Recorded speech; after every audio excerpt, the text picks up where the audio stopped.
Welcome to Proclaiming Justice, a podcast from PJTN that focuses the light of truth on vital issues in today's headlines that impact every American.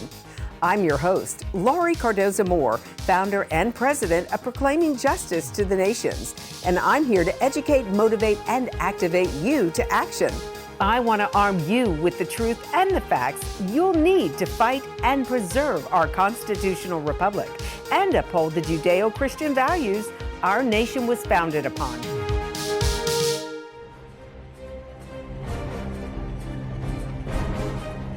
The war for the hearts and minds of our children still rages in America. The textbooks being used to teach our children must be correct, factually accurate, unbiased, and reflect our values. But are they? Textbooks have become weapons to indoctrinate our children with anti-Judeo-Christian, anti-American, and anti-Semitic rhetoric. We cannot afford to lose this battle. Hello, I'm Laurie Cardoza-Moore, founder of Proclaiming Justice to the Nations, a nonprofit organization dedicated to educating and sharing the message of Christian biblical responsibility to the people and land of Israel in the face of a growing global anti-Semitism. Proclaiming Justice to the Nations was birthed to stop the silence, to wake up Christians and people of conscience to the realities of a world bent on destroying Israel and the Jewish people. This is doubly important for reaching and teaching the next generation sound biblical doctrine as it relates to Israel. Unfortunately, in the public school system and on university campuses, there is a very heavy onslaught of both anti-Christian and anti-Israel indoctrination. Those who are driven by an extreme hatred of both Yeshua and Israel are aggressive in their focused goal of capturing the hearts and minds of our youth. One of the primary battlegrounds is America's educational systems. Our children's textbooks are being rewritten by Islamists. They are literally being rewritten, eroding the foundations of our Judeo-Christian faith and its virtues. Because the textbooks are stored now in digital formatting, it's all too easy for someone to go back and edit to simply erase our godly heritage and beliefs as a nation, and then write in a politically correct form of propaganda that has an agenda behind it, including pushing the teachings of Islam. Today, textbooks around the world are blatantly used as tools for propaganda. We know, for example, that in the Middle East, the children's textbooks are being slanted, favoring Islam and its teachings, and denouncing Judaism and Christianity, and we would expect that to be the case. However, the shocking reality is that we are seeing the very same biases against Judaism and Christianity in Western society in our own American schools. Islam is being favored, while our faith is being belittled and presented in a questionable light. Many times, both Judaism and Christianity are listed in American textbooks as legends, tales, or fables, while Islam is being portrayed as fact and even glorified. Some textbooks go so far as claiming that Christianity was started by a young Palestinian named Jesus. Many textbooks include negative stereotypes of Jews, Judaism, and Israel, and they discredit the ties between Jews and their land of Israel. Israel is blamed for starting wars. There are repeated misrepresentations that cross the line into bigotry. While textbooks tend to glorify Islam, they tend to be critical of Jews and Israel and disrespectful of Christianity. How has this happened in our own country and in our own backyards? Organizations like the Council on Islamic Education have been allowed to put much influence, and the unfortunate result is textbooks that are anti-Christian, anti-Semitic, and anti-Israel. We as Christians and American citizens must wake up and understand that we are in a major battle for this next generation. And sadly, it would appear at this time that we are losing the battle. Taking advantage of our vulnerable youth is one of their top strategies in how to gain a foothold in order to bring a country under Islamic rule, little by little. On our program today, you'll be hearing from Dr. Sandra Alfonsi.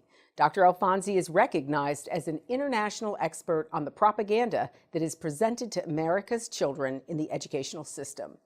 She presently serves as a senior academic fellow of Proclaiming Justice to the Nations.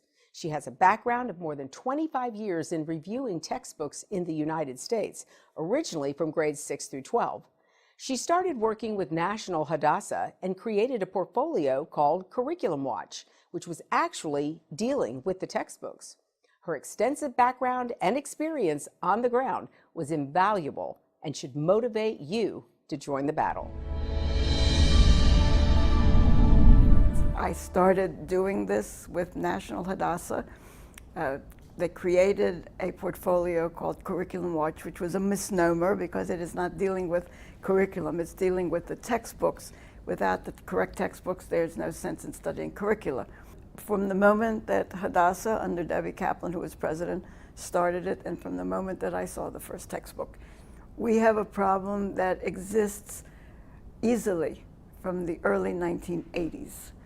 And the problem, it's not different today.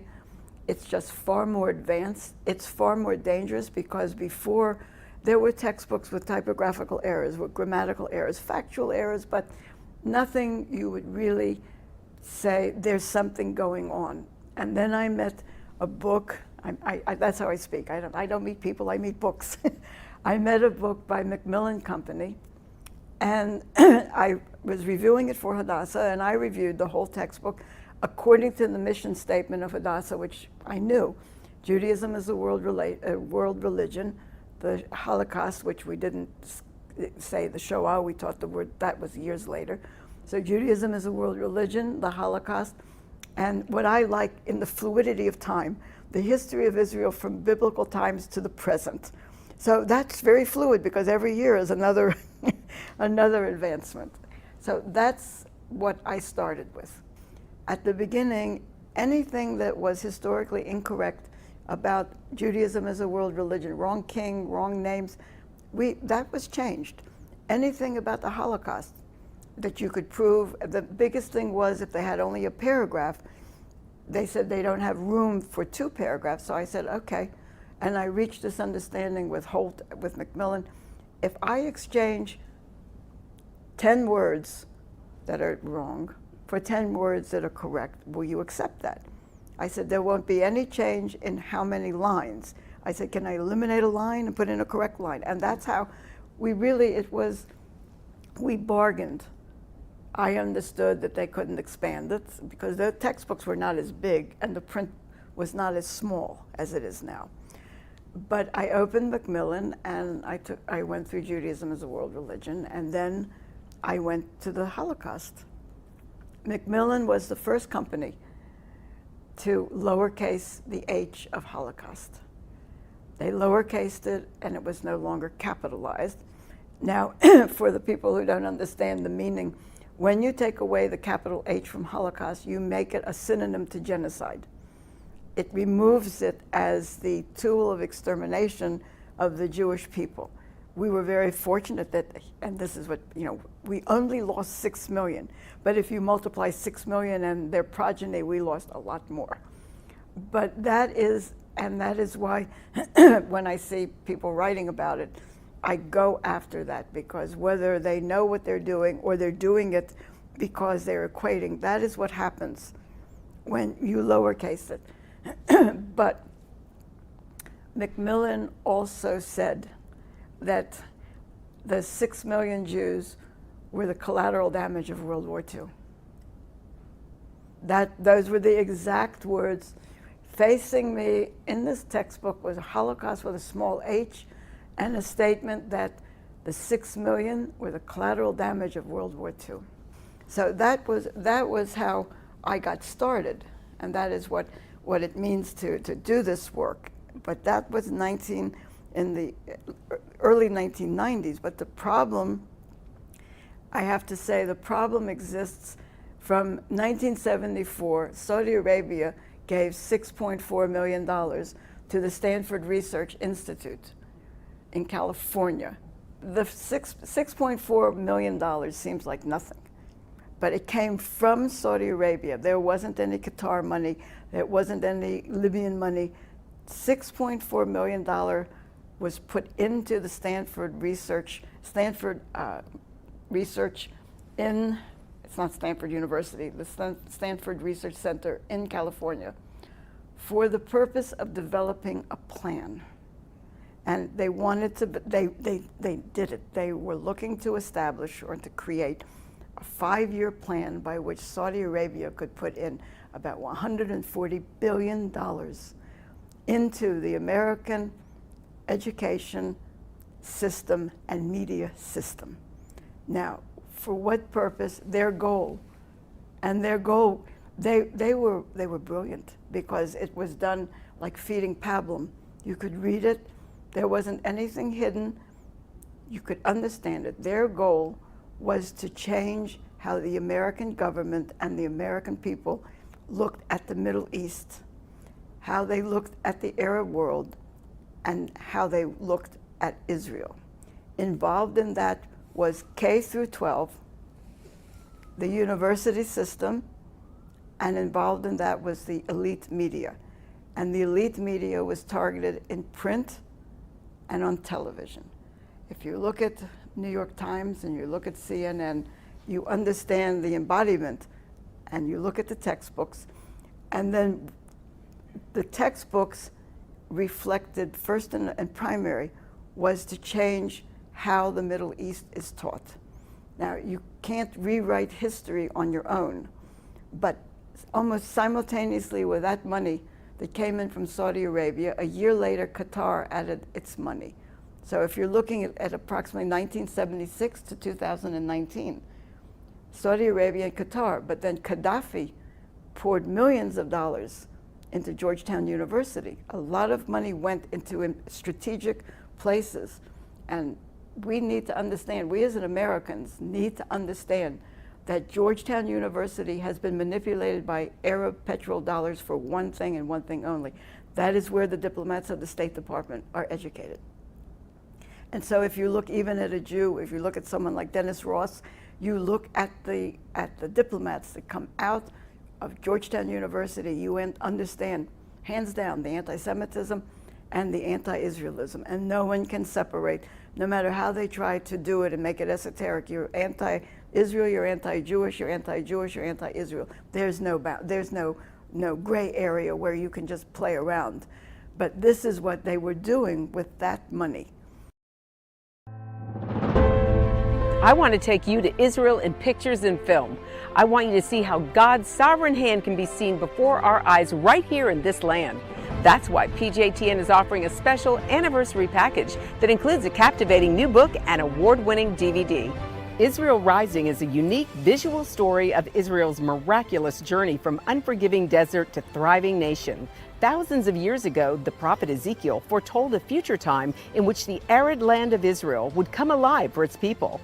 Now this breathtaking book documents the fulfillment of this vision, as rarely seen photographs from the 1880s to the 1940s are juxtaposed with recent photos of the same locations. This book will inspire and captivate you as it illuminates Israel's foretold awakening in a new and unforgettable way. In addition, you'll receive the award-winning documentary, Israel Indivisible: The Case for the Ancient Homeland. This inspiring film examines the many political twists and turns that make Israel the world's most controversial nation. From Abraham and the Promise to the issues facing the Jewish state today, the film examines the historical, archaeological, legal, and biblical foundations for the modern state of Israel. This is a limited time offer for these two remarkable resources for just a one-time gift of $70 today. Your generous donation will help ensure that PJTN stays on the front lines and in the headlines of all the important issues facing Israel and our Jewish brethren. So please go to pjtn.org today. From studying history, it's very clear that what starts with the Jews never ends only with the Jews. We must strongly stand against any anti-Semitic trends, for if not stopped, they'll cause harm to all of us, and we'll witness the downfall of our Judeo-Christian Western culture. Today, many people say there's no longer a need for a Jewish state, that Jews around the world no longer need a place of refuge.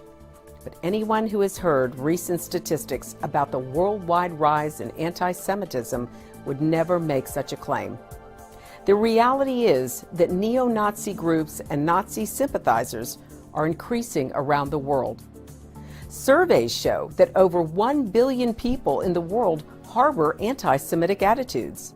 Close to 50% believe that Jews have too much power in the business world, and 2/3 of the world's population has never heard of the Holocaust or believe the historic accounts of it are inaccurate. Don't let yourself be manipulated by evil people with a wicked agenda. When the self-serving villains are in control, good people from all religions suffer. Muslims, Christians, and all people of conscience should stand proudly and show respect for a country that gives so much to the world in so many ways. Do your part, do your research, and do what you can to make a difference. Because what happens in Israel does affect us all. This is not just a Jewish or just an Israeli problem. This is a problem for all humanity, for each and every one of us who believe in freedom and human rights. Learn more about what you can do at pjtn.org. I spent a lot of time at the consulate with, I call him Effie, who was the consul for academic affairs. And one day he said to me, would you be willing to do something for Israel? So I thought, this is a strange question. I'm sitting in the consulate. I said, what, Effie, what do you want me to do? He said, I want you to do, Israel wants you to do this. I said, well, until I know what it is that you're telling me that Israel wants me to do. He said, would you be willing to look at the doctoral dissertations in this country to see whether there's money in there, and by examining the doctoral dissertations to see if that is what is fomenting the anti-Israelism on the campus and go back into the textbooks. Because everyone says, oh, you know, it started on the campus. It didn't. It started in the plan to go after K through 12. And that's where we formed, and that was a time where from Israel we have the new historians, and we brought their professors who are left, they're a column, they're leftists. So I did the study for 4 years. That's why I say lovingly that I'm the best paid volunteer in the world. But Israel couldn't ask an Israeli to do the research because they would be attacked as meddling in a foreign nation. So he said to me, you're an American, you're an academic. I said, oh yes. I said, what is it that you'd like me to do? And I did for 4 years. And here we have doctoral dissertations approved that are flagrantly erroneous, that are anti-Semitic, they're anti-Israel. There were dissertation upon dissertation done on the use of Arab oil. The problem of the United States being pro-Israel, but that started in the doctoral dissertations. But the departments, the chairman of departments, one after another, they approved those PhDs. These people were granted PhDs. The danger with approving the PhD, it legitimatizes the dissertation. The dissertation goes to the Library of Congress, gets an ISBN number, and becomes legitimate research. So I have found, I always call them my Arabs. I found them, I thought, oh my God, here he is being quoted as research because he was granted a degree on this. Then you find these same ones who graduated have been, in Florida, been arrested on the college campus as being tools for ISIS, being tools for the, at that time before there was ISIS, there was the pro-Palestinian propaganda. That was basically what it was called. So this money that started at $1.6 million that went in to give $140 billion, it took care of everything. But all of this is all, nothing was done in a hurry. And that's why I call it the Arab Master Plan. But I use the word sarcastically, with the wisdom with which this plan was implemented. When we tried to go to the state boards of education, when we tried to go to the superintendents, these are dangerous textbooks. no one understands how the word can be dangerous. But then you see what the word lights in the classroom. We have violence in the classroom, but we have the Palestinian vocabulary. The Palestinian story has two types of language. That language is in the textbooks. It's visually in the textbooks with photographs. The biggest problem is now that there are books that are digital, they embed videos in the textbooks, and those videos are indoctrinating. And that is why when I met my first digital book when I was doing Truth in Texas textbooks. So when I watch something and when I read something, that's how I do it. But this is the problem in the textbooks, that this has been done strategically not to frighten the Americans. And I don't know any other way to verbalize it, but the language of the Palestinian narrative, I had never heard it spoken. I had read it in the textbooks. So I recognized it, but when I was called back, I was very blessed and honored, not necessarily in that order, but blessed and honored to be called back by the Texas State Board of Education in Austin. And I was the first. I am an Israeli-American citizen. I'm a citizen of Israel. I'm a citizen of America. But I was the first non-American to be called to testify, because I've done all of their work. I was called to testify to stop CARE from removing one sentence from the TEEX, and that one sentence would have put the Arab-Israeli conflict back up to just a word in internascent battles over land. I saw the Palestinian narrative narrated, and I always wondered, how are the textbooks so powerful? Because our kids don't like to read. Their attention span has been shattered for years by the games, the computer games. So they're not big readers. So I thought, how are they digesting all of this? It's not just the written word. And then I heard the Palestinian narrative. And this man got up in his 30s, a Palestinian, and to testify in front of the board, because for the first time I heard the language. It didn't frighten. It was musical. It worked on your heart. It was that there are 8 million Palestinians who must return because the Israelis stole our homes. There weren't even 8 million refugees, but this was the Palestinian narrative, said so non-threatening, on the heartstrings, melodious. But when the vote came, it was very interesting, because first of all, I had 3 minutes to speak. 1 minute was used up introducing myself. So I had 2 minutes to give this whole answer, and one school board member raised his hand at the end because he said, Dr. Alfonsi said, I'm going to give you 15 minutes to respond so that you can tell us exactly why we need to keep this sentence. So it gave me the opportunity to speak about the Arab League, which I then found that when the president of the State Board of Education polled each person on the vote, here was the only Muslim, an African American converted to Islam. He had the audacity to say, I had never heard of the Arab League until she raised this sentence. And besides that, we don't have a curriculum to teach this. So I said, but they teach the Arab-Israeli conflict year in and year out. Of course they have the curriculum, they just have the wrong textbooks. So another board member said, if you don't mind, I'm going to reword the sentence. And I looked at Roy and I listened, because here was this gentleman that came back with a sentence that was stronger. The language was stronger than the original sentence that the TEEX had adopted. And I said to myself, okay, I did a good job, because word for word what I said about the Arab world and the Arab League, he rewrote and wrote the Arab League into it, and it passed 11-4.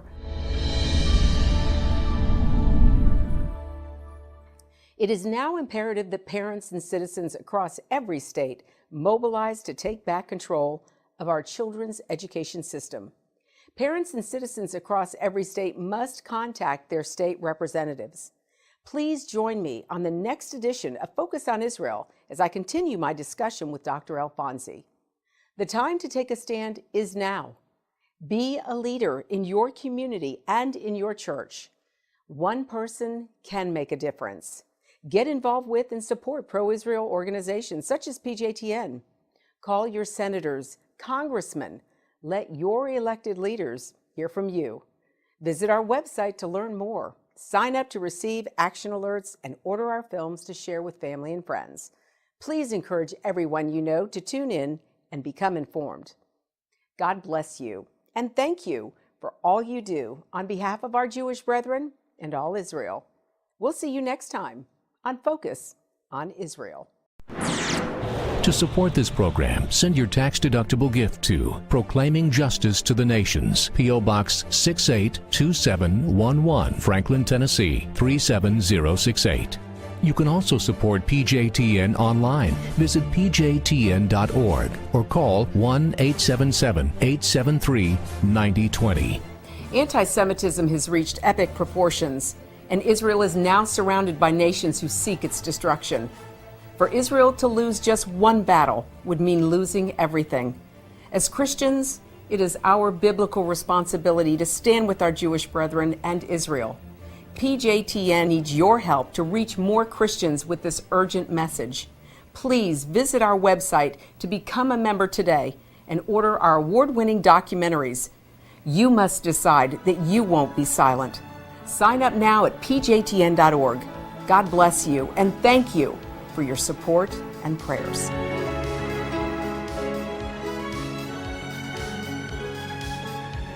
Thank you again for joining me on this edition of Proclaiming Justice. Please share this podcast with your family and friends. For more information about how you can get involved, please visit our website at pjtn.org. As a PJTN Watchman, you can help us keep up the fight to preserve our freedom for our children and their children for such a time as this.